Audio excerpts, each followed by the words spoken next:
mamo akwa basronko eba too much GHSO nana ama owusua enimidina Starbury trending issue abeto jano ena mede ebesumo ebusuafo nansentem ensema yetem dodo na full of bad news at say wonu famakwa eba nanseni pa to talk anyhow just like that obi ene between media share na wonu se nipa no full of life bibia nche se no wato cheme dia any moment from now bibi boni bi betimi ato nanso obechia no obeja wo akọ the next moment asema obeti no na te se nipa no etimi afirimu kwa wentimi enya nechi wentimi enya nkra bia nto nechi wentimi anya toto ne nyama yi ate se wentimi anya bibi pia obetimi adia I mfato ho se okay na please onim se stay bibi say ba beto no nti no ye ni say na na so ye ni say e sia no ogu aba no enkra na de nti ema me ka ne say ni se barely 2 weeks in Nipo 1 week mu kwa na ye wo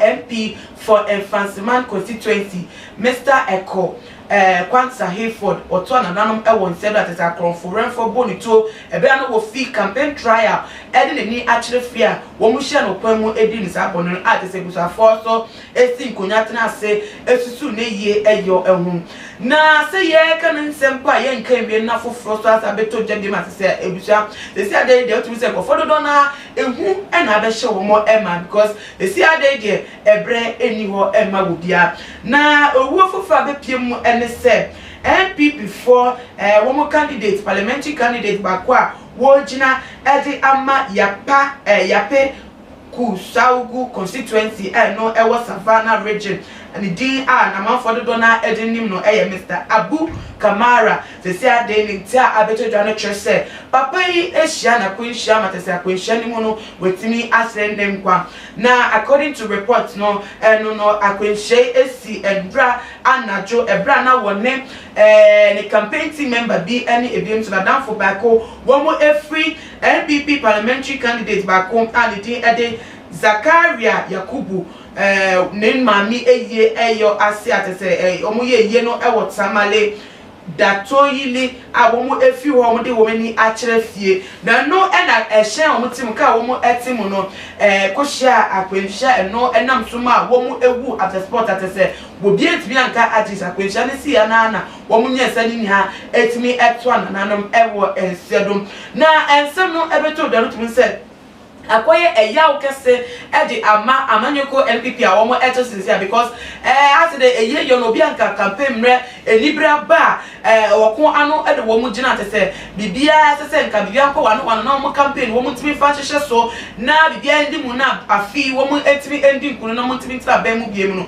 na so akoye sa abre won sem kwa na eba eyi yo bebre na abeto womo anima sese womo ensusu ho enya ho ejuma na wo be kaya tamale hon ma ye northern region one ma so biem no one more campaign team member be enche better 2 weeks ago and one also enya motor accident man no ekere ne nkwa na ekokwansa so de beto so the week echemu na sesi ade so another person e de abeka na akwa eni say yiyo miensa kwa eda amanyeko LPP no so na te say kwa ensempi na ni niemu no wo be kai so ebiom nso no wodifo ojanyame e de nsembi betu ja e de fa political party won say we hu ewo sunsun wiase se ewuwo ate esi amanyoko ni mebra wo mo ebe abato atese ehu benyia se emu empenifo eba ne nase na akwankyere bi awade adumo mo se na be ya ebesi ewuwo no kwan na se wo medi ekire no akọ na nase akọkọ akwankyere na se wo mo so manye ne se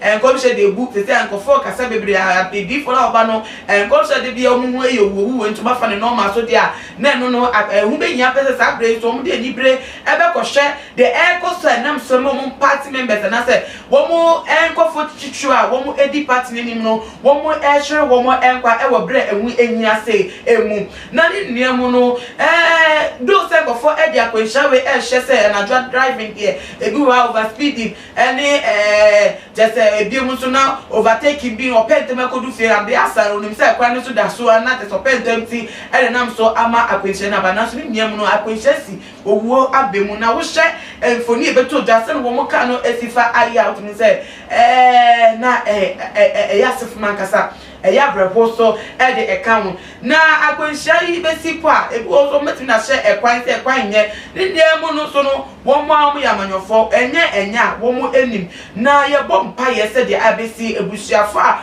ade atomoni wo mo so be nya hyeden e wo urade emu a te se wo metimi agina because everywhere de emu ayeden pa na ne niemu no so me gina to magi etanemu na me de hyeden e de ama ebusua na NDP ama yokoni ni asabre so amane we so abeka o mama ne wo mo efesi da ho no so nyakopo ekrom no abo mo e wo afi emu na ye bom pa ye se nyakopo be ye mwa de ekọ de owu abe de eyihu pa na na ma me de besi ha se won so adwenche e fa report ya beto da no pomodia e fa sumye e wo ye comment section na ebiem so no follow yen e wo ye IG page and ebiem so Twitter page at @2mach8_ na follow yen biem so e wo ye Facebook page at @2mach8. Midi ena mede atijana na ama ubusa no bia e de frame wo so letimi e de aframe me crab macram bye bye.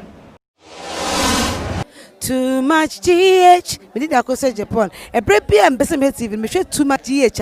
Omo de move for. Hey, omo sports and as entertainment. Hey, omo de move for. Mo koso show mo. No anybody de bia. Me da ma say love you. Too much GH. Uye boy wate.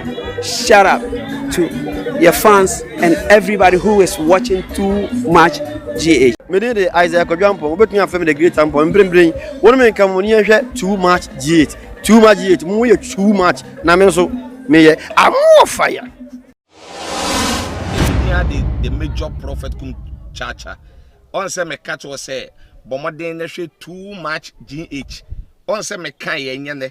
Bonne pa na kase pe wo wi ase ya asondin. Asondin ti na Adam.